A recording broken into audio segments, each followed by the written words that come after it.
Good now, revolutionaries, and welcome to the Rise Up Morning Show. Today is Thursday, January 8th, and we are back to close out the week for more helpful news, commentary, answers to your crypto questions, and I'm just going to get right into it. We've talked about tricycle theft, punching kids on the playground. I think it's time to pivot to crypto.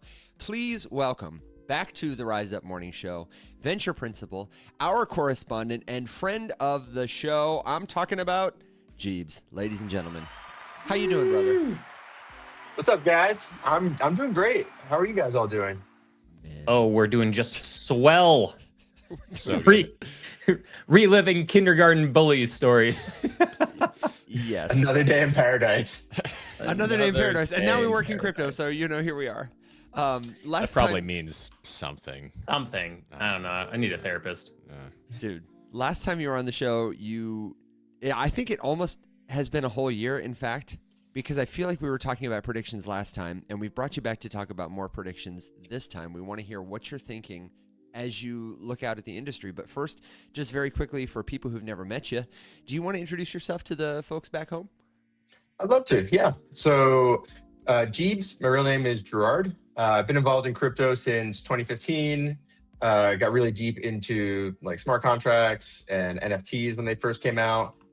Since then, I've been a venture principal and primarily investing in pre-seed, seed stage rounds in the great builders in our industry. The great builders in our industry, indeed. Okay, cool.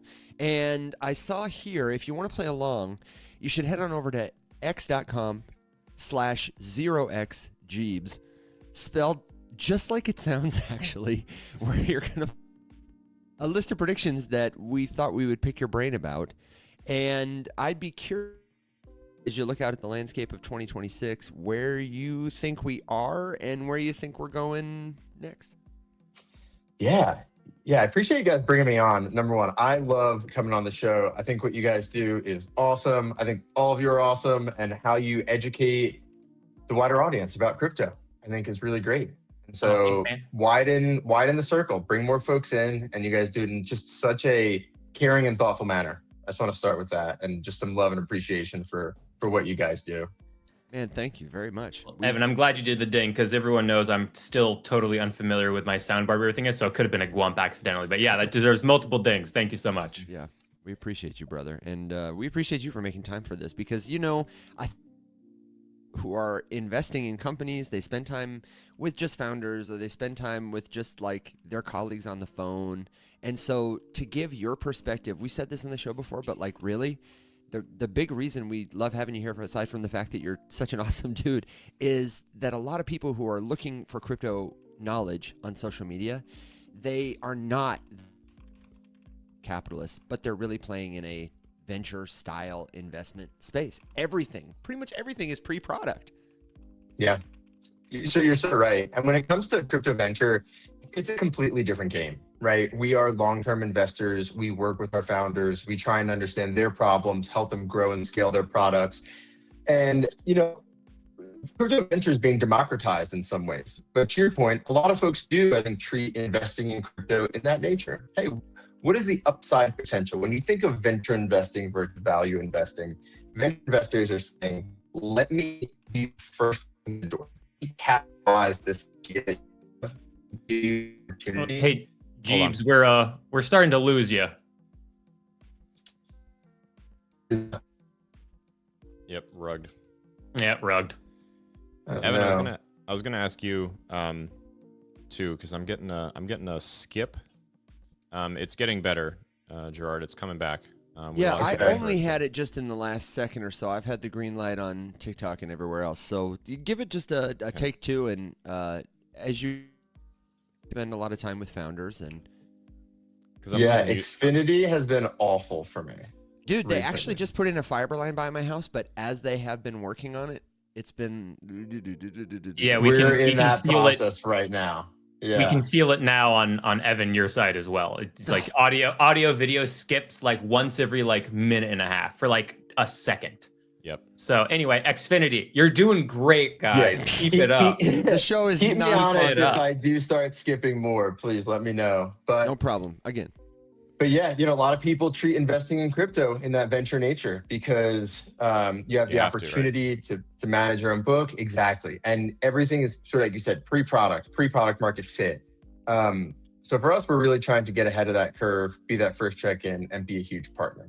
And that brings me to, honestly, my first prediction here, which is crypto VC funding increases year over year. I think this year we continue to see more funding come into the space. But similar to last year, a lot of it is going to concentrate on the later stage rounds, especially a lot of the volume of dollars. And that's primarily because at that stage, they've proven they have product market fit. They've proven they actually are able to do things.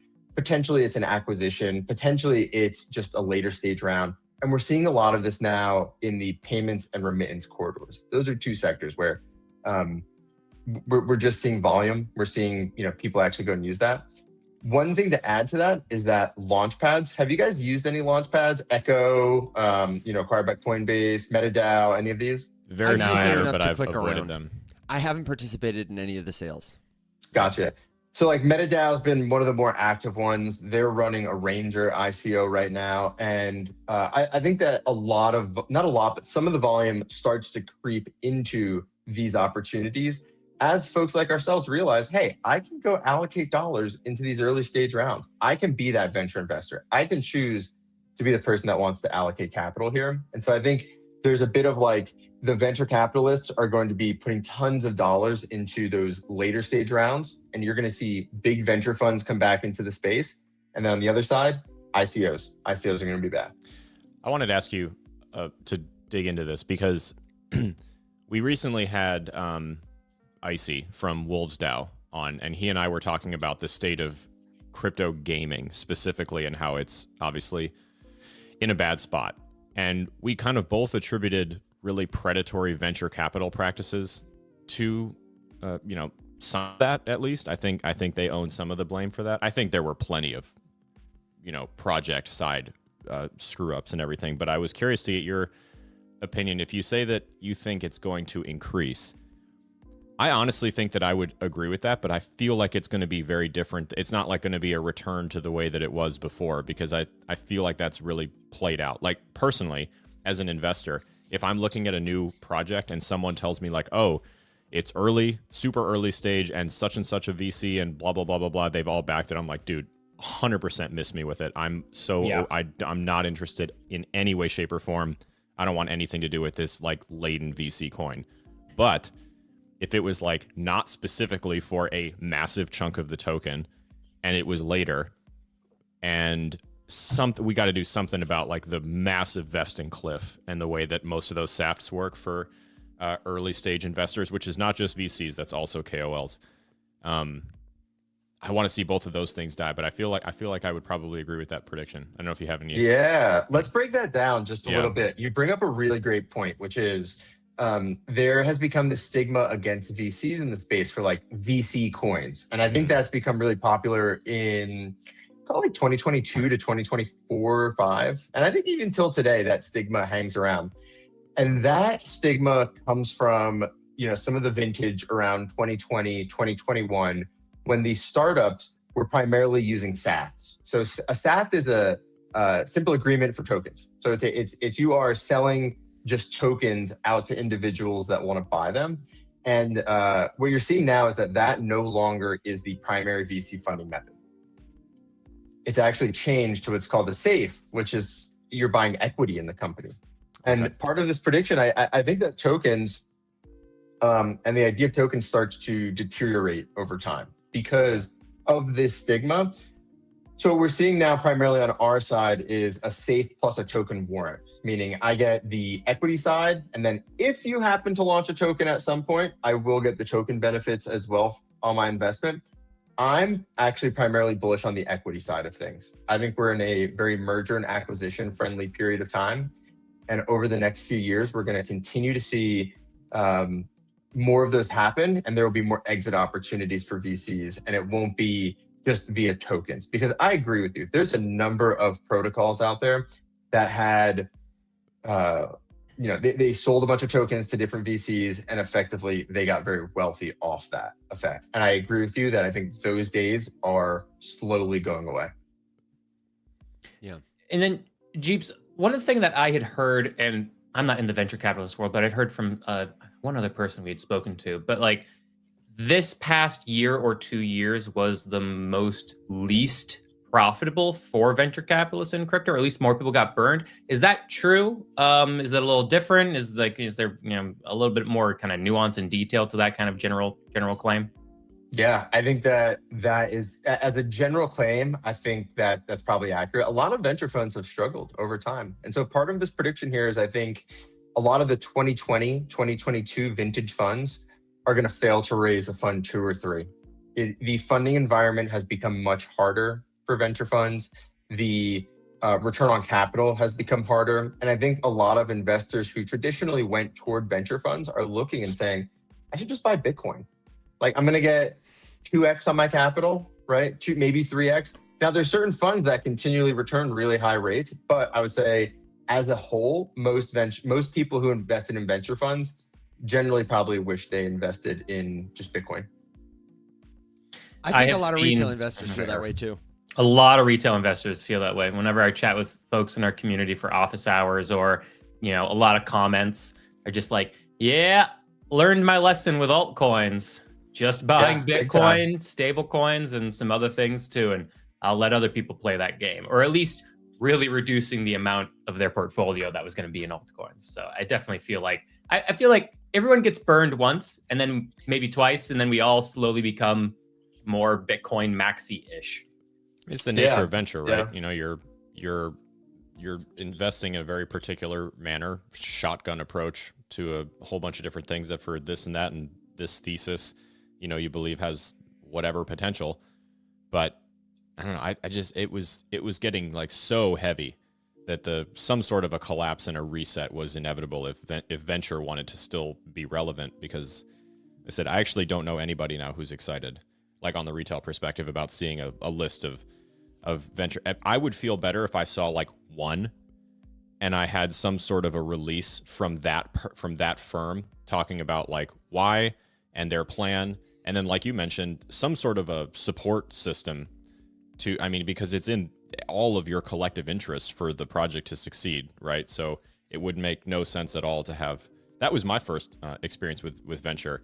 I'm sure we've had that story before, but I was looking for funding for a video game. In comparison, it was an incredibly low number. Like, in retrospect, it was a joke to think that we were really going to do anything with this amount. But that was kind of the whole point. It was like, oh, well, I can't wait to connect you with this person and that person and this and do this and that and this. And then none of it happened. And, it all went to shit. Yeah. And that's why I think a lot of these launch pads could have a really bright 2026, because now retail investors have the opportunity to be the venture investors. The one argument that I'll put in this mix real quick on this one is that I think if I started a company, I'm unsure which direction I would go in, whether I'd go for the ICO route and crowdfund, or whether I'd go for venture. And here's why. When you go through the launchpad route, you end up having 10,000 people on your cap table. You have 10,000 investors. You have people who you might not get the same level of value as having 4 venture investors who write 4 checks that are going to be there with you through the journey, who have the network effects, who have the ability to scale your product, who have the ability to give you all the resources you need, versus 10,000 folks where maybe 90% are just in it for the money. So I'm not sure that the intention is different on either side, and I'm not sure which side actually could be worse for you. But I am more in favor of saying, if you have like 4 concentrated venture investors, I think you're in a better position to be able to scale your product and have the resources and information to be able to do well. Sense. Yeah, I heard Hasib saying something like that on Unchained from Dragonfly. He was saying anybody who's in retail is there to make short-term money. They're paper hands. They're not used to it. VCs are used to losing money on investments all the time. Plus, they also have like a professional network and often have been founders themselves. They have these skills. They're in the trenches with you, whatever. So I'm inclined to agree with that. And I know we only have you for a little while longer, so I want to let you pick. You said from the rest of your predictions, we probably have time to talk about one. Your favorite was about the return of meme coins, but a little different. But you also talk about incumbents killing startups, sports betting maybe taking a legal hit, and one that I've heard you talk about before, the perpification of everything. So are there any that stick out there? Or the other one that I actually really like too is your theory that incumbents will adopt crypto rails and wipe out a lot of startups who are working on the same thing like with us. But I don't know. Does anything jump out? Anything seems the most important, the most urgent? A few here. The incumbent one is really important for us to think about right now. Better? Okay, so on the incumbent side of the house, this is a real threat to the early stage startups in this industry. And so we're seeing it with JP Morgan. We're seeing it potentially with Western Union. We're seeing it with a number of these companies. And this kind of rolls back into one of the other predictions that I have here, which is number 4. You know, a major remittance company goes full throttle adopting stables. Really, I'm addressing companies like Western Union who are diving into this head first. And when you have these skinny banking services and you think about the distribution that a company like them have, they have branches in a ton of countries, in local towns, in areas. If they roll out stablecoins and wallets, right, the future of your banking services, when you think about it in general, you maybe bank with Chase or PNC or whoever. You have a savings account, you have a checking account, you maybe have some other accounts with them. Savings and checking are just going to merge. You're just going to have an account, meaning I have dollars there. Those dollars are automatically invested into some form of a short-term treasury, money market. They're always gaining yield. So there's no differentiation between checking and savings. And I think over time, if that's the world we're going to move toward, a large remittance company who has distribution, who has brand, who has users, is going to be able to just offer those wallets to someone. And now you have their checking and savings, you have their payment rails, you have all of their purchasing information, you know kind of what they're going for, and you can provide them with yield and DeFi opportunities. They are going to become one of the fastest growing neobanks this year, like that. And so this is another example of an incumbent being able to come in and have an opportunity to scale rapidly using this technology. And a byproduct of that being everybody in crypto who's a crypto native, who doesn't have that distribution, who's working on the crypto version of the same thing. You know, Peanut, who I think is making a meaningful attempt to solving like an onboarding and micro. They're a startup. They certainly don't have the kind of reach that Chase does. That's exactly right. Yeah, 100% right. And so I think it's going to be tough for a number of these startups to compete. You'll see a number of them get acquired, but I think we've operated under this guise that these companies will be too slow to adopt the technology. They won't want to adopt the technology. And the reality is they're starting to adopt this technology. So I think as a startup founder, you need to really be careful on how you're marketing yourself, how you're branding yourself, how you're bringing yourself to market, while understanding what if one of these incumbents just turns the switch on, and how will that affect my entire business? That's it. Because I've heard the case before that incumbents don't stand a chance against startups, and I'm inclined to believe it in some senses, but I think that it's so dependent on, obviously the startup specifically, but we've now come far enough into crypto wherein, one, you kind of have crypto incumbents that are battling with like new crypto startups. You're like starting to get to that where they're old enough, they've been around enough, some of them have made enough revenue to where you can actually kind of think of them as an actual company that's maybe figured something out. Still has a long way to go, but you know what I mean. And then on the actual incumbent side, at first there was like this idea that like, oh hey, this brand new thing is so much more rapidly able to respond to changing market conditions, whatever, like they could eat our lunch because it takes a lot longer to turn this ship. But by the time that ship does get turned, if the little guy hasn't figured it out, they're toast. And I just think there's so much evidence of like people driving their crypto-based startups into the ground by trying to do too much or not listening to feedback or, just generally sucking at business. And now you have like because Western Union, who is like the most threatened company like that I could think of off the top of my head from crypto payment rails instead, it's probably Western Union, because that's where they make almost all their money. And, an on-chain remittance is exponentially better for everybody except the facilitator, in that sense. So that doesn't surprise me at all to see them leaning in. I don't know, that's a really interesting one because that's a pivot. I mean, Evan, one of the first predictions that William Quigley made with us several years ago was that incumbents don't stand a chance. He was specifically talking about video gaming, but incumbents don't stand a chance against the startup. Well, and he was painting the picture of technology history. The arcade was disrupted by the home gaming console. The gaming console was disrupted by handheld and by mobile and by online gaming. And all those companies died because somebody else who moved faster, quicker, cheaper, whatever, got there first. But they genuinely improved the experience. And here we have too many crypto-related things that do not improve anybody's experience. That, in fact, they make it worse or harder or more prohibitive or more frictionful. Well, and I'm curious then, I feel like that naturally leads us to, Geebz, the one that I've seen you talk about most this year is the perpification of everything. I feel like that's a real crypto native product that crypto native companies probably load in. Like, who's going to beat Hyperliquid? Is Robinhood going to offer perps that beat Hyperliquid, for example? Or somebody who comes and is a crypto native that's got the liquidity that, I don't know, disrupts that. Yeah, it's a great point you bring up, Evan. So like the perpification one is really interesting because you're right. Right now, Lighter and Hyperliquid effectively own, a large chunk of the perp market. And they're starting to own a large chunk of the equity perp market, because I really see equity perps being the breakout product of this year. And in that article, I explained how zero-day options have become really popular with sort of like the Wall Street Bets crowd. I think young folks who like investing, it's a lottery ticket. It's being able to take a very directional bet on the outcome in one day. Your option expires at the end of the day. But options are somewhat of a complex product. You need someone to buy the option from you, or you need to execute the option.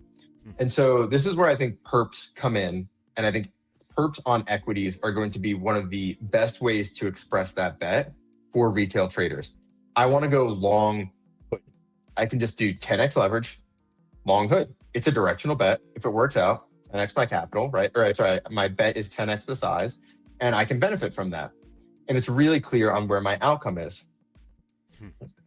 So with that said, right now they are dominating the market, and startups in the space are being able to own that, partially because perps aren't legal in the United States. But let's say laws change. There's one company that can very swiftly own a majority of the retail market for this product. And that company is called Robinhood. Yeah. And I think they are very interested in crypto products. And this goes right back to my case in point, which is the incumbent who already own the user and can just turn that switch on, can easily take a swath of that from individuals, or from certain startups that are there. That's it.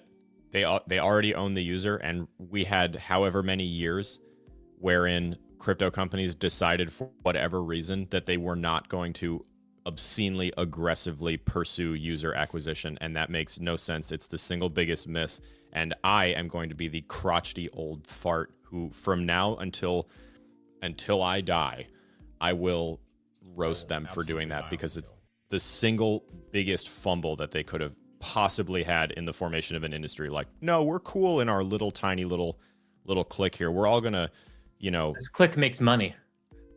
Well, it makes a little bit. It could make so much more, and we're gonna actively ignore. We're comfortable the masses, but we're gonna shill each other on the idea of mass adoption while making no effort to communicate with them. Makes no sense, and honestly, given like how aggressively they did that, kind of deserve to get your lunch eaten, in my humble opinion. Yeah, it's going to be tough for some of these startups. I think, as right now they have the opportunity to, I think, grow, scale their product, and work toward an acquisition. Yeah. But I think if you're building in this space, I think you need to be hyper aware of what you're building and how quickly an incumbent could come in, adopt that technology, and have the users, have the distribution, have the reach, have the brand, and be able to easily come in and just take a large chunk of that market share, or be able to be the ones who scale that product at the end of the day.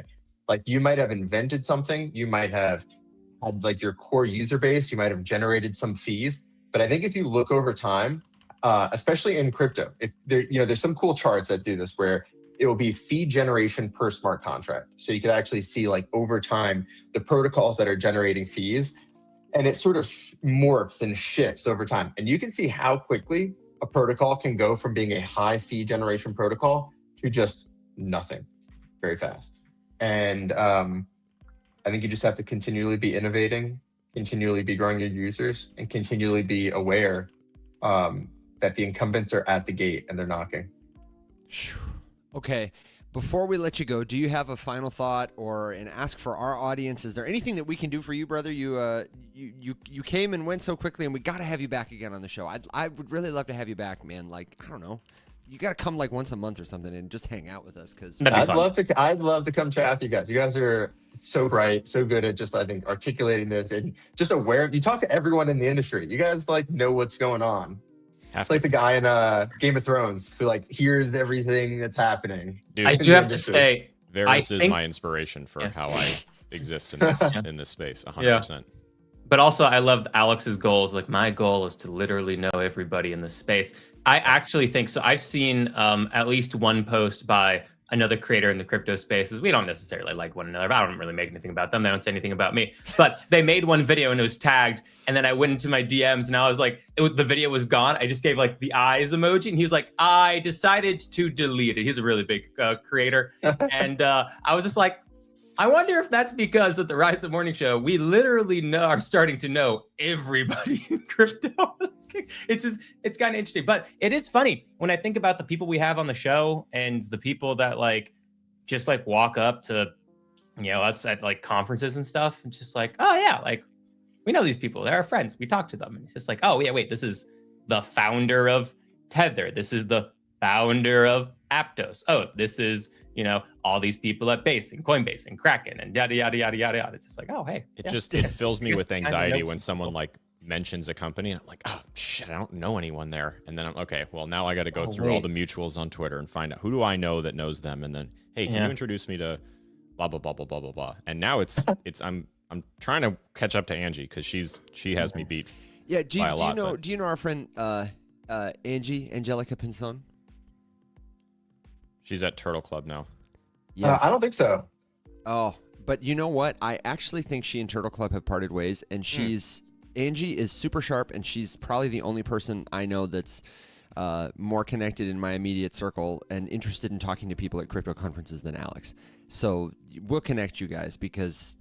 I love that, man. I love it. Are you guys going to ETH Denver? Will yes. You be out here? Yes, we will. And we're actually going to try and figure out the travel arrangement Thursday in terms of like when we'll be there.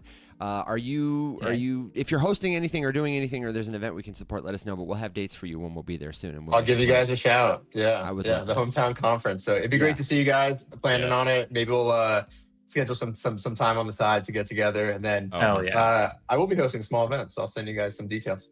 Yeah, dude, that'd be awesome. That, man. We would love that. And until then, my friend, and always a pleasure. Be safe. Be well. Thank you, guys. Everybody, cheers. Venture correspondent, Geebz. Cheers, guys. Take care. Brother. Keep shining, guys. Keep shining. We will. I love that. So positive. I love Geebz. He's great. Guy. Dude, he's so good. Also, on that same note, I was like, I'll let him get out here. But I forget. Oh, no, actually, I remember the exact scenario, but I won't bring up all the details. Let's just say somebody committed some accidental, maybe, crime. And then they're just like, what? It's not a big deal. Because Alex was like, hey, dude, this is a crime. And he's like, I just don't think it's that big of a deal. It's like, I think 2 days before we had SEC Commissioner Hester Peirce on our show. And I'm like, dude, why would you think this is okay? Also, like, if you were gonna do this purposely, why us? Like, we have an SEC commissioner's like email, phone number. Like, we have we can go directly to the source with this exact crime and just immediately fuck you. Like, why? And anyway, we don't have to dig it all back up, but God, and you have no clue how petty I am. I know. I've got time, and I'm a petty bitch. You're a petty bitch, and you were actually in law enforcement, technically.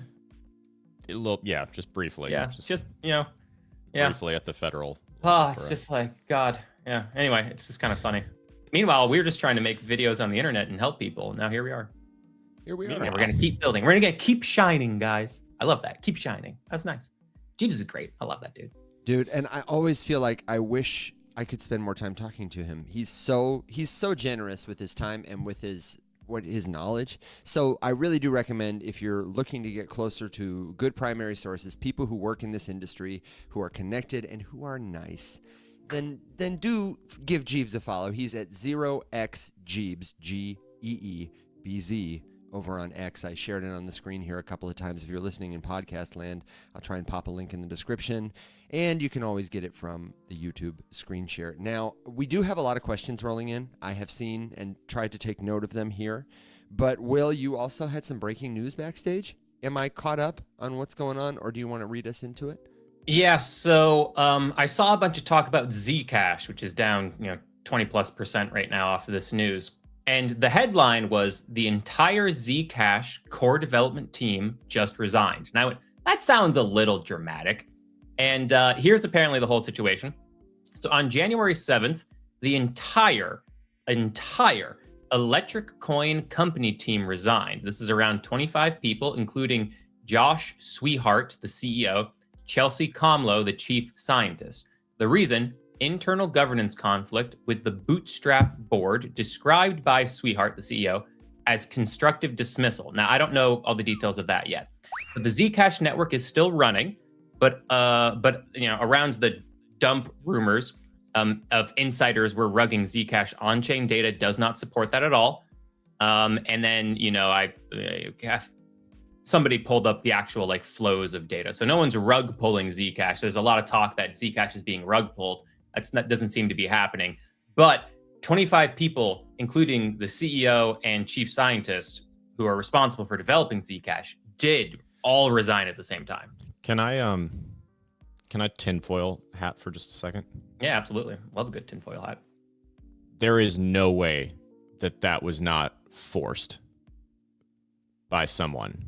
By some FBI-esque, yes. You guys got to. Yeah, no, I agree. Someone gathered all of those guys and was like, we're going to throw all of you in a deep, dark hole. We don't need a reason. None of that shit matters anymore. We can do whatever the hell we want. You could just leave. And then they went, okay, we will leave.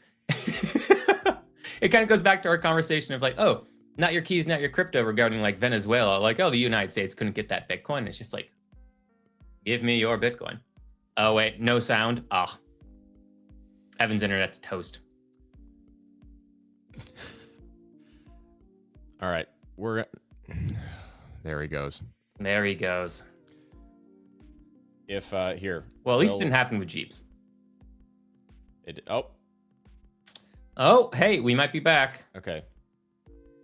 Evan rugged everyone. I mean, Evan could just get off of Wi-Fi for his phone, which is probably what he did. Yes, but if his... Oh, we're still muted. I know, because if the big one dies with no Wi-Fi... Oh, right. There's no sound. Hold on. I wonder if I can... Right when you tinfoil hats. I know, right? Try something. Well said. The notebook maybe. Oh, he's coming. Sorry, podcast land. We'll cut. I don't know. Yeah, podcast land's what the hell? We're still here. How many people listen in podcast land? More than you think. Oh, that's nice. Yeah, more than YouTube. By a lot. So 7 people. I want to say it's what did Evan say? At least 50 downloads per episode.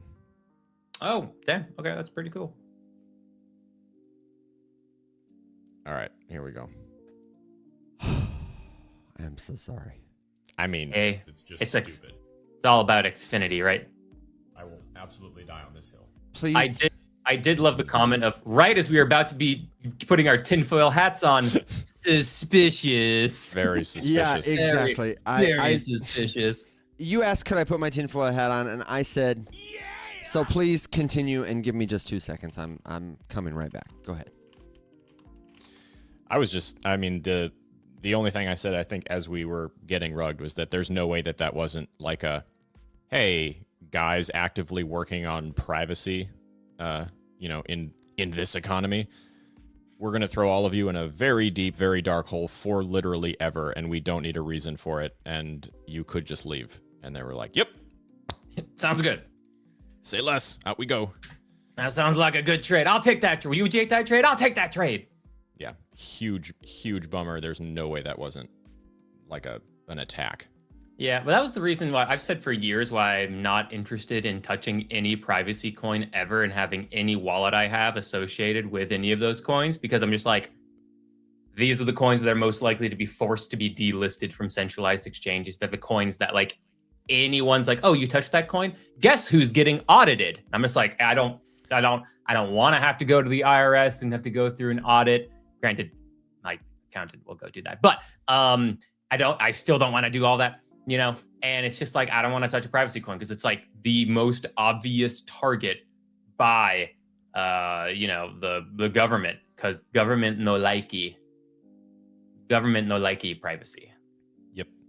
Yeah. So yeah, like, it's a direct threat. And just like we said on trust issues yesterday, every single current entrance vector from the government into this industry is to kneecap DeFi without openly kneecapping DeFi, which is that's my whole beef right now, is like you have the SEC's purported innovation exemption, and then you have every actual piece of legislation which is like, we see your innovation and we're trying very hard to kill it.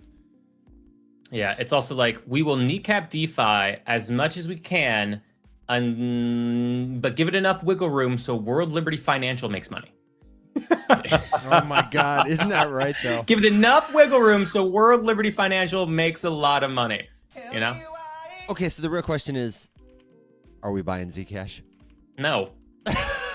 I just told you all the reasons like why I don't want to have any wallet or anything touch a privacy coin in any way, shape, or form. Yeah, I missed it. I don't. You can make money off of it, sure. I just feel like it puts you on a list of people who get watched a little bit more closely by the IRS and the government. And one of the reasons why I'm in Bitcoin is to make sure that, like, if I really wanted to just be like, I'm out, I can just do it easily with not a lot of people watching me, right? I can just step out. So one of my goals, and I've said this at least 3 times on the show for 2026, is to make more crypto content about how people who are concerned about privacy can turn their fiat money into crypto and use it privately and then turn it back into cash. It's on my list. And I think if you're careful, that Zcash actually is one of the better supported, built out privacy preserving tools. I think Monero is too. It's honestly something I need to get a little deeper in though, in terms of the nuts and bolts of who can access it, what steps they need to take along the way to make sure that they don't trip up and reveal their identity. And there are a lot of those steps, but just know it's coming. I'm very interested in because there's a pretty high level debate that I've been trying to follow as much as I can. It's extremely over my head on Twitter between a lot of people who work specifically in cryptography about different methodologies for privacy on chain, like as opposed to ZK. And there's a whole bunch of other acronyms for different methods that like I don't understand. My homework list is really long. But it kind of like, given how they're talking about it, it kind of makes me think that we'll see like a bigger push, especially if something comes out about this Zcash thing. If one of them talks, and I don't know, that seems like a thing that we will eventually hear about. And I would speculate that, some like fringe privacy projects are going to make a run as a result, just because it's, the natural like rejection of the boot stepping on you. Dude, I keep saying we got to get Maiden. Maiden, Azim, and the team are cooking. They are cooking, and I want to get them on the show about that. Yeah, well, I'm talking to Azim, so okay, I don't think we need to worry about it. And I need to send Mashal a message too. Azim and Mashal are husband and wife. I didn't know that. Yeah, I didn't know it either, and that's Azim that's and how Mashal. Those are good names together for a couple. Amazing, yeah. Right? So for people in the audience, we're like talking inside baseball. So Mashal is at Octant, and she became a good friend of the you show. were asking about contacts we have at the Ethereum Foundation. Michelle Yes. is our gateway to the Ethereum Foundation. Yeah, she knows everybody there, and we have other friends there too. But I would go through Michelle first because she's delightful. She and the whole team there are delightful. Nico and Really, really good I mean, people. Dagger, they're great. They really took a chance on us, helped us out, and have been so kind. And she reached out to me. She was like, "Hey, my husband Azim is interested in growing on TikTok." She said, "Do you guys ever do like, growth help?" And I was like, "Of course." I was like, "But also, tell him, call me." And so we had set up a meeting, but we also connected in Buenos Aires and spent some time together. And they're power couple to the max. Both of them, long-term games, long-term people, super smart, Bullish. And so Azim, he's got a successful career. I'll let him come on and talk about it. Or if you want to hear about it, he was actually on Jacqueline Malinek's show, the Talkin' Tokens, recently, and he talked a little about his past as a founder in different industries. He's worked in and around pharma, in and around hip hop, and is just a really grounded, nice guy. And now he's taking his talents to work on making your cryptocurrency private. And I couldn't be more bullish. We've had a lot of questions in the comments, and I see you've got some thoughts here. DeFi shit to go over when we pivot, and cool shout-outs. If you want to know what happens backstage at Rums. Reading the private chat, that is supposed to be private. Wow, Evan. It's supposed to be private. Now I have to guys, use grammar and form complete thoughts back there. This is awful. God. Jesus.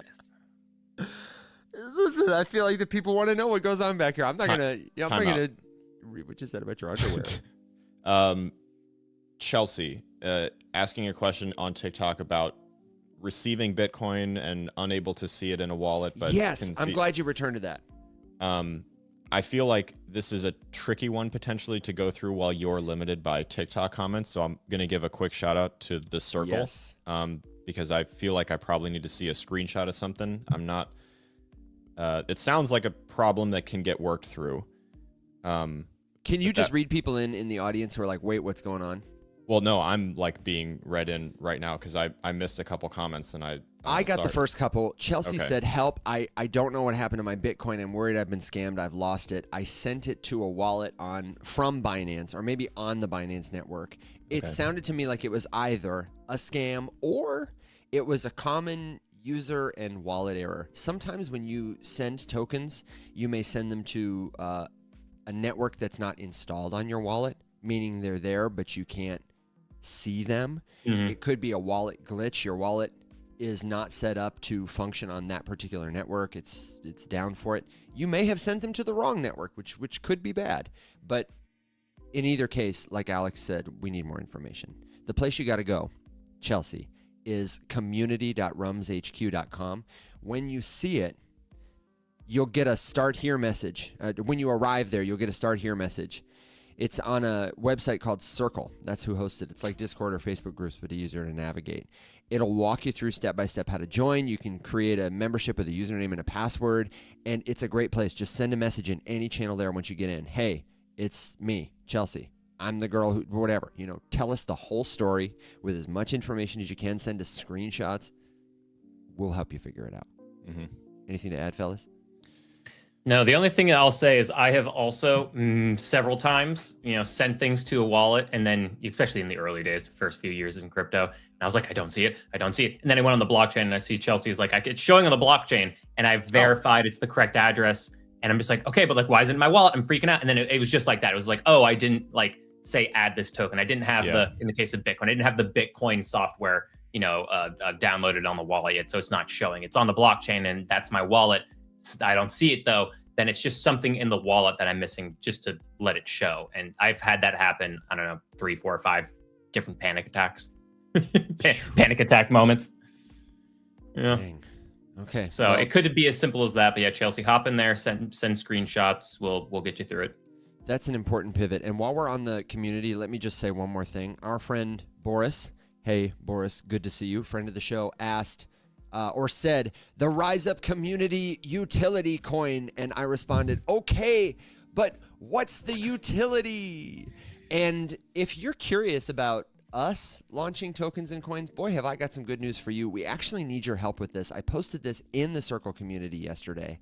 we are going live Monday with our friends from partner of the show, Unlock Protocol, to finally launch crypto payments for community membership for our premium membership and for the Rise Up Media Scholarship Fund. I'm thinking of calling it the Rise Up Community Scholarship so that the acronym is Ruckus and we can all make good trouble together. But right now, we need your help, and I've got a post about this in the public forum. We're going to have a contest where each of these tokens will need a piece of art to accompany it, to be like the badge. Think of this like the t-shirt you get when you donate to National Public Radio or PBS, and every year they've got a different t-shirt designed by an artist you love. Each of these tokens will be accompanied by a cool piece of art, just like a POAP if you've collected those. And we'll do one for the monthly membership, for the annual membership, and the scholarship token, so that everybody who is a member or everybody who contributes to the scholarship fund will receive this collectible. We'll retire them after 2026. The post has a couple of specs about how the art needs to be done, but submit for all three, submit as many times as you want, get your family involved. And on Monday's show, we will go through our very favorites on the air, and then we will pick a winner, and surely that winner will get some fabulous prizes. So check that out at community.rumshq.com. You got, Will. On another note too, which is similar, and maybe this is saying it too early, but I think it's just cool because we've had Matana on the show before. Yes. But so if any of you remember or already don't know, so Matana is an organization that's really, really, really good and has a ton of success stories of taking people who have either zero coding experience or some coding experience, or maybe a lot of coding experience and just want some help in areas, and getting them to learn how to build in the blockchain space, in the crypto space, and having boot camps and getting them into networking opportunities to get hired by companies.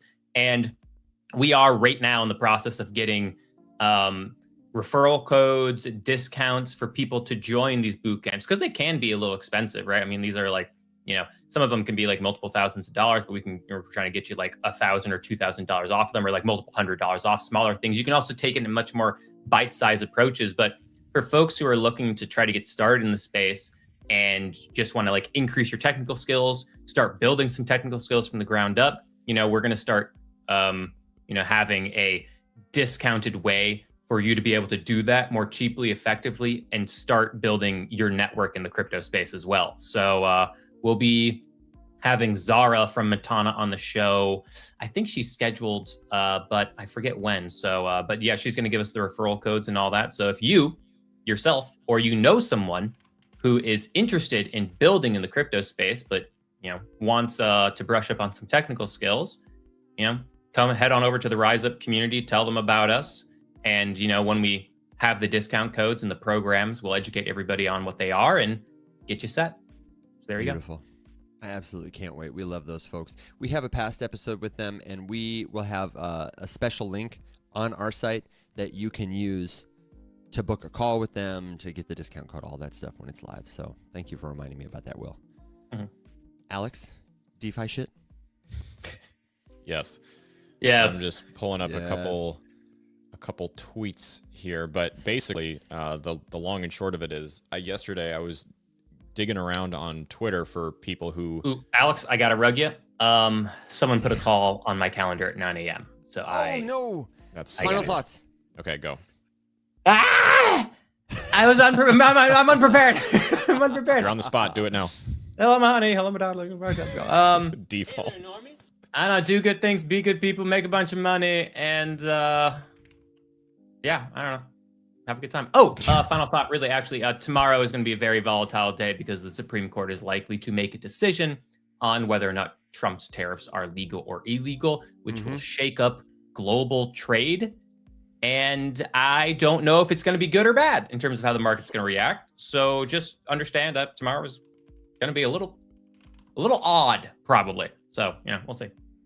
Beautiful. Your friend and mine, ladies and gentlemen, Mr. Will Watson. Okay, bye. Bye. Okay. As you were, my friend. Or do you need me to give you one more second while you pull up your tweets? Nope. I'm going to do this one first. Yeah. So I was basically poking around trying to find different options to add to this, laundry list of things you can do to increase your yield, which kind of made me think about what Gerard just said about, the blending and merging of accounts. That's exactly how I treat this whole thing. When I talk about what is a wallet or explain what a wallet is to someone, it's a portable account that you create once that you can take to all sorts of different places. And you can use it at the same time to do all sorts of different things. And one of the best things you can do with it is put whatever's in it to work and earn yield. And this was a good little list of all protocols that are relatively well known, but some of them that I hadn't heard of. Like I was unfamiliar with Loopscale. I saw that I had been following them, but I've not dug into it. So I must have marked it at some point and then forgotten. And then same with Piggy Bank. Haven't heard of it. But the idea here, and there's a couple more, is just, high yield for stablecoins on Solana specifically. And I'm making a list for Ethereum as well. But this has been pretty interesting. So we need to get James from DeFi Carrot back to go into more detail about this ONYC option. So the tokens on DeFi Carrot specifically, right? There's different kinds of tokens. They all represent different things. So they've tokenized DeFi processes and let you hold that token to participate in the process. So this ONYC thing, you can contribute ore, and you own a token that represents the loop. And so the interest payout is pretty crazy on that right now. As you can see here, it's floating just under 25% interest, which is bonkers. The loop scale thing I'm digging into right now to try to learn more about. Of course, here's another way you can loop USDC on Camino. This particular individual, who I do not know, Fabiano, is speculating that you could see airdrops. As far as I can tell, the only thing informing this speculation about airdrops is that these platforms have not done one. I've not personally heard anything from any of the Carrot guys about an airdrop, but I guess anything's possible. I don't know. Can't confirm that one. And then I don't know. Like I said, I don't know anything about loop scale, but maybe that one is more of a thing or not. But either way, it was just kind of occurring to me yesterday because my mom and I were bridging some stuff over, and I forgot D-Bridge is keeping points, and you earn points for how much you bridge and whatever. And there's speculation about an airdrop there, but Alex, anyway. There's a good follow-up. Do yields change with markets? Can you talk a little about what impacts those percentages? Yeah, they definitely do. A couple different things can inform the variation in yield. So if we're talking about yield from a borrowing and lending protocol, for example, where the demand is slanted will influence the yield. If way more people are supplying than borrowing, then rates go down. If the inverse is true, then rates go up. So, usually you see rates drop on platforms like that when markets get scary, bearish, or shitty, because more people go to stables and they park them to earn interest, and the number of people, borrowing or, going out against them is down. So, demand drops. With regards to liquidity providing, yes, rates can change depending on volume and depending on price and depending on what range you're providing liquidity at. And any other number of things too. Oftentimes you will see rates drop. Typically they're a lot higher, in the beginning stages of a protocol with running bonuses and incentives, or they're blending rewards from different tokens. In the beginnings of Katana, right, we were seeing crazy yields, which were, incentives to pull people in, and then they all drop when they, burn out the bonus fund in the beginning. Yeah. So yeah, rates change for sure. DeFi Carrot is a great example, right? Their rate on CRT changes on a regular basis based on the underlying rates of all of the assets in that bucket that CRT has tokenized and covers. So it's nothing to be concerned about. It's completely normal. But you should have an understanding about what creates the yield for whatever DeFi strategy you're in, because then that will inform you whether or not you're, should be worried about specific kinds of rate changes or anything like that. But yeah, and Windowman has a great comment here that high yield is not necessarily a good sign, especially Correct. if you're not interested in the reward token or the protocol at all, and it's untested. There's a really good clip that I am asking the folks to get of you, Alex, in the interview with Andrew from Gedo, where you guys talk specifically about protocol risk, and he talks about how he's comfortable layering it up to like 3 or 4 levels, but as you tack on additional loop, he explains what looping is and how it creates more risk. It's really well done. Also, want to shout out this comment from Doug, who says something I will never say. My mom and I were bridging crypto over.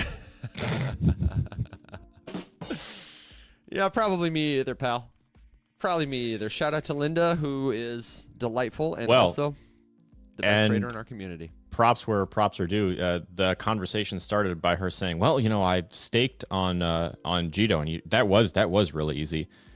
You know, did this and have this, and you know, now you know doing whatever, and then went through DeFi Carrot, and it was kind of the same thing. And but first, you know, we had the USDC was on the wrong blockchain, so we had to bridge something. Looking for good fee. Shout out DBridge for still being the my favorite, most affordable, best fee option for bridging. Not sponsored, would be. Use it all the time, or I should say anytime I need to. But yeah, no, she did pretty much all of it. I was just kind of like making sure she was on the right website and, you know, that sort of stuff, but killing it. Very savvy. And check this out. Magic in the comments says, I know Fabiano.Sol, who you're screen sharing right now. Great guy, does a lot of DeFi. He's a connection from Himu and Doug, who we love. Yeah, I saw a bunch of posts from him the other day. I was like, okay, I'm going to reach out and see if we can put heads together or something. And I think there's a lot of really well-written, just, you know, aggregated lists of different DeFi protocols and what you can do there. Point for Magic. And also, point for Icy, friend of the show. Shout out Icy. If you're not following Icy, what are you doing? What are you doing? If you don't understand where the yield is coming from, you might be the yield. Correct. Good to see you, brother. Hope that you're having an excellent week. We've got a couple more questions rolling in here. Like, is there a program you recommend for taxes? And the answer is definitely. Mm-hmm. Alex, where do you send people when they're doing their crypto taxes and they don't know what to do? Well, this is going to be the first year that I stopped doing whatever I was doing before, which was rough, and did not have a unified strategy, and use Awaken, which I'm just unbelievably bullish on, dude. I don't think I've ever encountered someone who works quite as hard doggedly or as doggedly as Andrew over there. And again, not sponsored by Awaken, but the consistent feedback I see from all of their users is just like, oh, damn, it's a tax solution that doesn't suck. Like, this is awesome. And they just include so much stuff, make it very easy for you to cover and track multiple wallets across a whole bunch of chains. They have all sorts of like promotions going for different blockchains that they've recently added services for. I don't know. It seems epic. So I'll, you know, obviously bring you guys more of a hands-on user review after I've gone through it over there. But well, that's and where for I'm the last looking couple right now. years, you and I have, I think also Will, have used Coinly, but yes, you know, it's like TurboTax for crypto, and I've had a fine experience with it. Mm-hmm. I wouldn't say it, you know, it's delightful. Getting expensive though. They really want a lot more for a lot less. It's getting expensive, and I enthusiastically recommend it to people who are new, but based on the conversations I've had with Andrew, based on how I watched him work, and just the experience with it, I have to say I really am excited. The headline on their Twitter page says, "Wake up from your crypto tax nightmare." So check them out, Awaken Tax. We don't have an affiliate link for them, do we? So we do have one for Coinly, though. We better talk to Andrew about that. Can you send him a message? Mm-hmm. We need that. We want to definitely track how many people come from the show to go try Awaken. I'm pretty sure they'll have an incentive for you if you switch from another service. I know I saw Andrew tweeting about that. Maybe they expired, but we would love to be able to say, hey, aren't you impressed that a couple hundred folks, a couple thousand folks, whatever, came over from Rise Up and did their crypto taxes with you? And yes, Text him right now. You do, if you're in crypto, have to pay taxes on your gains. It does not mean that because you're using crypto, you can avoid taxes. Depending on where you live, there is a tax burden.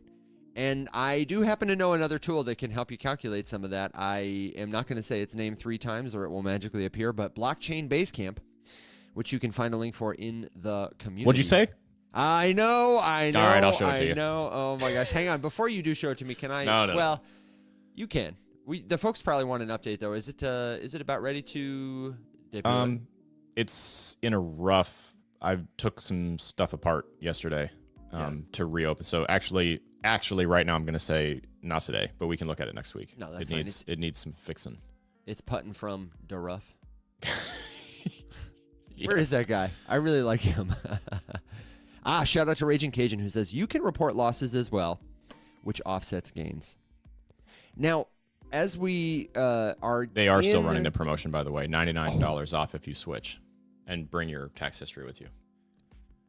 But I'm and bring your tax history with you. What's that? I don't know. That's just what they have on the promotion. You can bring everything that you've done before over there. There's 97 days and 13 hours left until filing. Yikes. Yeah, seriously. And what's the promotion? It's $99 off? Yeah, $100 off. Yeah. Okay, Awaken. We not bad. you. Not bad. What's that? Is that like new brain rot thing? Is that what people are saying? Not bad. I have no idea. I just said it. Felt right. Felt good. Felt right.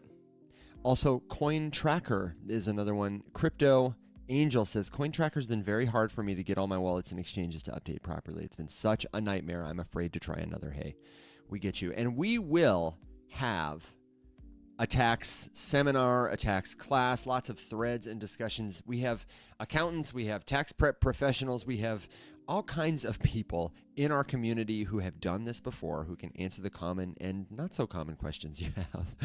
Then, that's the place for you. I see Jessica Pennington in the comments, for example. So thank you very, very much for being here. She is super helpful, one of those people. Filing taxes doesn't mean you have to pay taxes, she says. That's true. Very good point.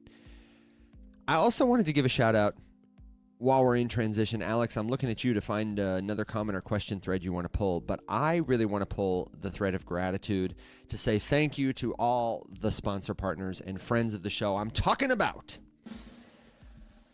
Arculus, Gedo, Unlock Protocol, Polygon, and of course the White Whale. And speaking of the White Whale, did you see that the White Whale token that he has taken over and started to steward has crossed the threshold of $100 million market cap? In fact, when you look at this thing on TradingView, it says related coins, and it throws up such legendary tokens as Doge, SHIB, and Pepe. So congratulations and shout out to the White Whale for all your hard work. I know it's been quite an adventure for you. And I did see this thoughtful tweet they posted about how in 2025, most of their bios said they had a $100 million profit and loss goal as a trader.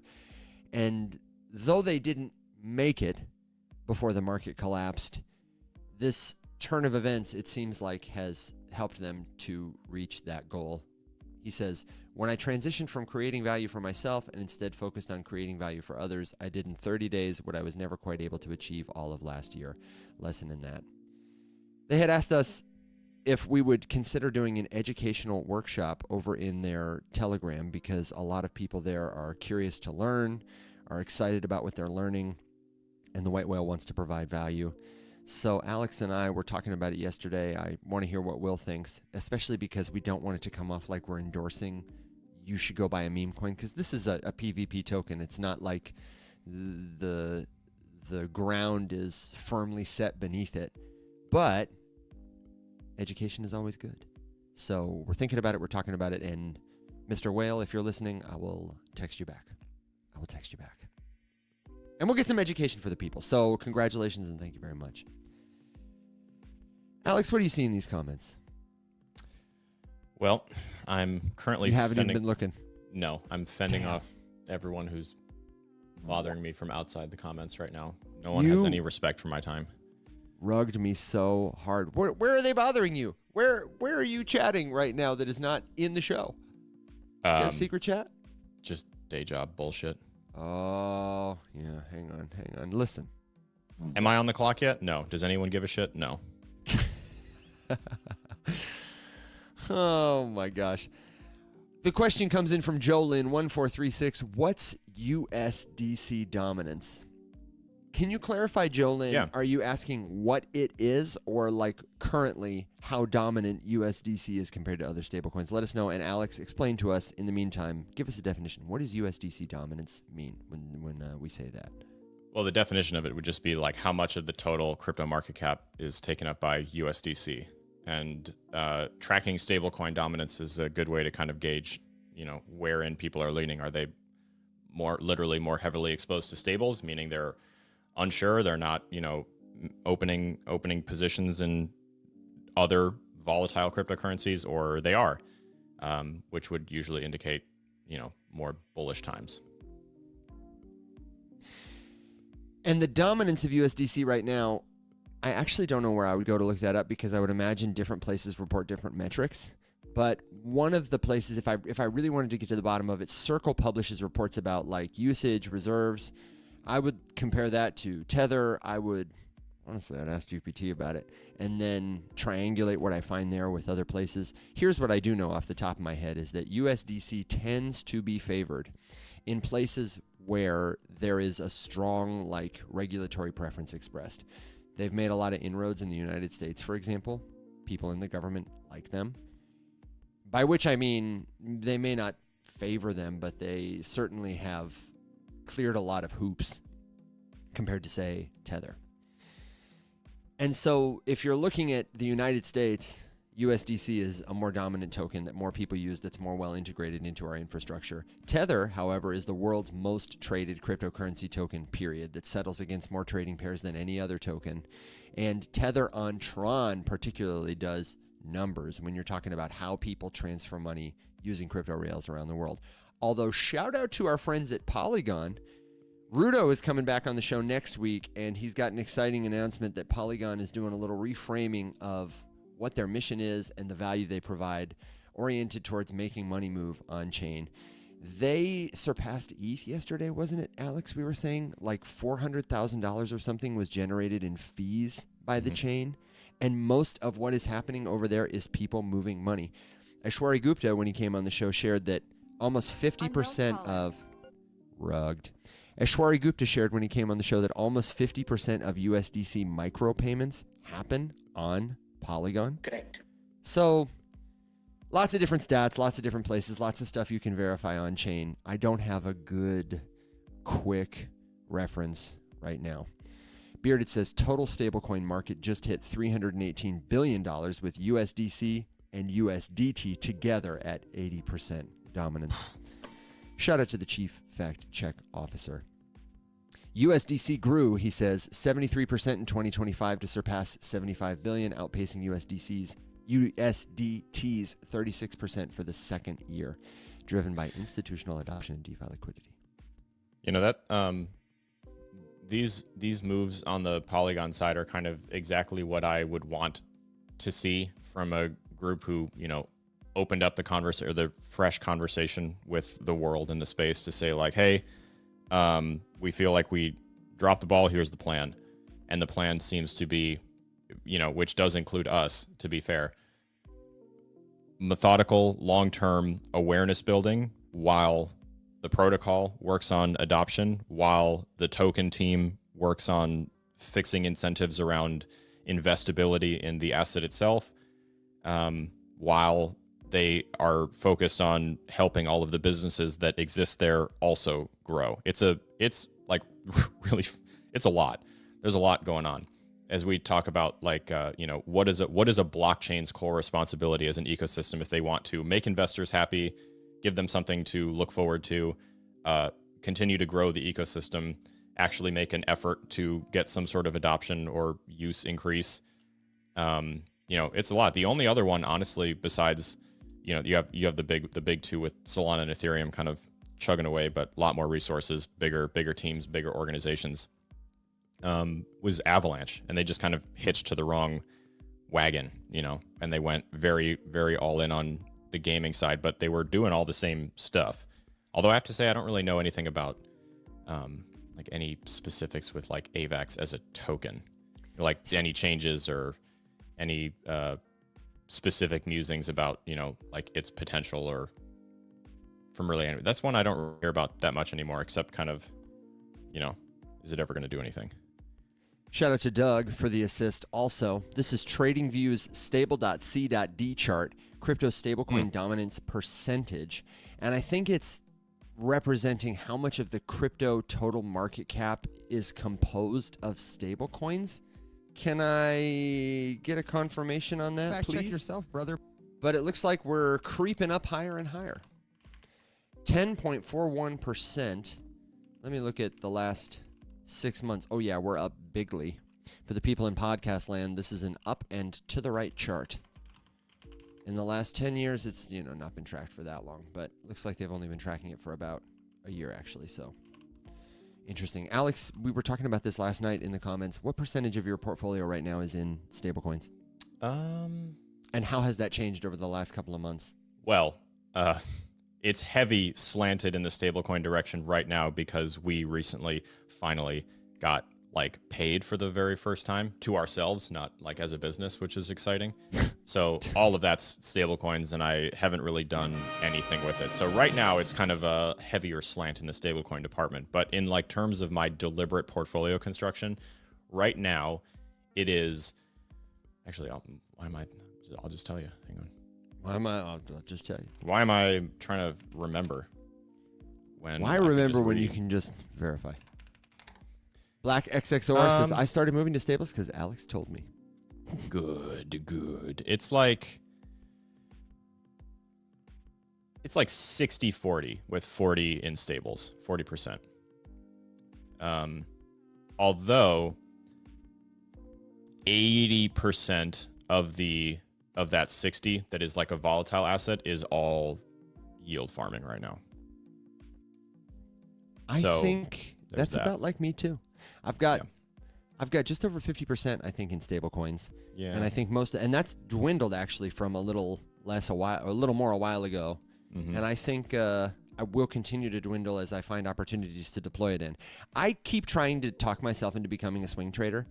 I just don't have the time. Honestly, but see, that's the thing, because I don't have the time either, and I'm extremely hands off about the whole. It's literally just oh, look at it. Hey, did I happen to catch it at a moment when one of these two scenarios is playing out? Yeah, but here's the thing, Alex, is if it's a new the tokens I'm looking at swing trading would be get surprised by this XRP right now. Not surprised. Aave, Hype, and there are a couple of others. Starting a brand new one, is starting a brand new, and that's what I'm saying, because it requires me to be, if it's not a token I'm holding long term, it requires me to be right twice. I got to buy the bottom, and then I got to time the top to exit if I'm not going to hold on to it. If I'm dollar cost averaging Bitcoin, the only thing I have to be right about is is it going to be worth more tomorrow than it is today? And the answer is probably with a high degree of certainty, yes. So I don't know. So it's just, it's a temptation. But yeah, I mean, the two that I swing trade most frequently would be Solana, as I say all the time, and then to a lesser degree, more so when I catch it, would be Arrow, just because I've just noticed that over the past 2-ish years, whenever it moves, it usually does so in at least a 10% or a 15% increment. So if you happen to catch one, it can be a really nice little swing. Although I have also sat there and nursed a down position because I wasn't paying close enough attention, and I missed a bunch of the spikes, and then ended up kind of languishing in the red for a long time, which I then try to make up for with the Solana, which I'm just a lot more actively paying attention to. Although I've kind of scaled back a little bit because now I'm putting way more of that soul that I'm sitting there holding on to to work in various places. Alex, I'm sorry I was distracted by a comment. No, I'm glad you're putting your soul to work. I wanted to talk about something really quickly, but I have to check the chat really quick. You check the chat, and let me say two things to them, which is first, community.rumshq. I'm seeing a lot of people talk about issues they're having with crypto scams or crypto uncertainty. Is the place to go, community.rumshq.com. And today, right after the show, I'm going to, go to the bathroom and refill my coffee and do that kind of thing. But I am going to open up our after show. Every Thursday, we do an after show in the Circle community. And it's basically like the show, except it's a video call with all of us. So instead of being in the chat, and you got to type out what you want to say, you can just be in the call. We can't do that all the time on social media because it gets the show off the rails. Sometimes some random person comes in and shouts racial slurs, and we certainly can't have that. But in the community where everybody knows, likes, and trusts each other, we can. Every Thursday we do this. Almost every Thursday. Sometimes we take a day off. But it is an awesome time, and I would love to see you there. It just takes 2 minutes to sign up, and then you can jump right in. It's totally free to participate in these. The only thing missing at community.rumshq.com is you. And hey, we're going to put out a calendar of stuff like this every single week so that you can see the kinds of guests we're going to have on the show. If we've got a special like tutorial, like the Geebz DeFi tutorial we did, shout out to Tori for this excellent design. And we're going to start doing one monthly too, because then you can see what days we plan to take off, whose birthday it is, what holidays we have, all that kind of stuff. It'll be on every social, but it'll definitely be at community.rumshq.com. Just want to one second here. So machinery's in the comments. I'm glad you addressed it. Yeah. Let's talk about it. So, okay, this is not necessarily the most delicate thing ever, but so obviously the White Whale sponsored the show a number of months ago. The meme token happened in the past month. I don't think that this is like out of line to say we were not big fans of it. I am genuinely relatively upset about it, and it's not something that I'm like interested in continuing with or like being associated with. So at this point, I really don't have a plan to like continue. I don't want to be involved. I don't want to talk about it. I don't want to platform it. Godspeed, but like it's really not my cup of tea. The episode that aired with us like the day that it happened, I was relatively fired up. You can go watch it. Still am not a fan. I don't recommend anyone get involved with it. I don't know. I mean, it happened without our, I don't know. I don't want to say consent because it's not like my choice. It's not. Yeah. Right. But like, I would have personally advised against it had I known. We found out about it, honestly, after the rest of the world found out about it. Yeah, and I'll be transparent with you to say the conversation that I had with the White Whale was, why didn't you call me? As we were talking about it together. I've really struggled with it too. And I want to be clear. Like, if, the White Whale or John Whalen or Alex Popovich launches a meme coin, I'm going to say the same thing to every one of them. And if you don't see it on the show, then maybe I need to do a better job of being consistent. I'm really big on being clear and over communicating. I get that not everybody sees me every time, but if Alex called me tomorrow, if you listener, called me tomorrow and said I launched a meme token, I took over a meme token, I would say, first, why? And second, I would say, how, what's your plan? What are you going to do now? And depending on what they said, I would try to talk them off the ledge of continuing to give it too much life, or what I said to the White Whale after talking back and forth about a variety of different strategies that could help people to avoid losing money and have value. Because I think if anybody's going to drive a meme coin, that guy's got a lot of levers to pull. He's smart. He's got capital. He understands crypto. But I said, the best thing you can do for this is die. And I didn't mean personally die, TikTok. I mean, if something is tied to you, you are the thing that is influencing the price. You are going to have to go bigger, go harder every time. You're going to have to spend more money. And at the end, because the only way to make money on this thing is for somebody to sell it, mostly. If you can't build any kind of real movement or ecosystem around it, then it comes crashing down. If you remain at the center of it, when your star fades, everybody moves on. That's the nature of a meme. And when there's a price tag attached to it, it causes people financial harm. Well, and the number one thing, my number one issue with the entire thing, not to isolate this token in particular, but it definitely applies, is just when a figure, when a significant individual is the one who spearheads it, it changes the nature in which the investor, the buyer, or the holder interacts with it, and never for the better. those are the biggest issue that I have with it. The thing that I hate about creator coins more than anything is this idea that like I give you the impression that I'm staking my reputation on something, which makes you feel safer with it when it is actually more dangerous because of that. Because the people who treat the whole thing as a PvP casino know that there is a soft target for purchases, because there's a constant marketing effort to keep it relevant because someone's reputation does depend on its performance, which just changes the nature of the buys and sells to be a pretty predatory, one-sided relationship. And that really doesn't sit well with me. Not to say that something can't go do well or can't run or can't hit a certain price. I don't know. Like I said, I really genuinely don't want to be involved. In my private life, I have been approached by many people about meme coins, and you know what? Yeah. I don't want anything to do with it. Leave me out of it. It's not what I'm here for. I'm not interested, but I respect your personal right to gamble on whatever you want. I just hope you're doing it with enough information. So I think the confusion might come from the comment that we were approached to do an educational piece. I also congratulated him on $1 million market cap. I can see how that would be conflicting. My response to the educational piece was, it really depends what the goal is. I haven't seen a single scope or a proposal about anything. And I would make the disclaimer before I went into something that like, hey, my number one piece is like, I probably wouldn't touch this thing.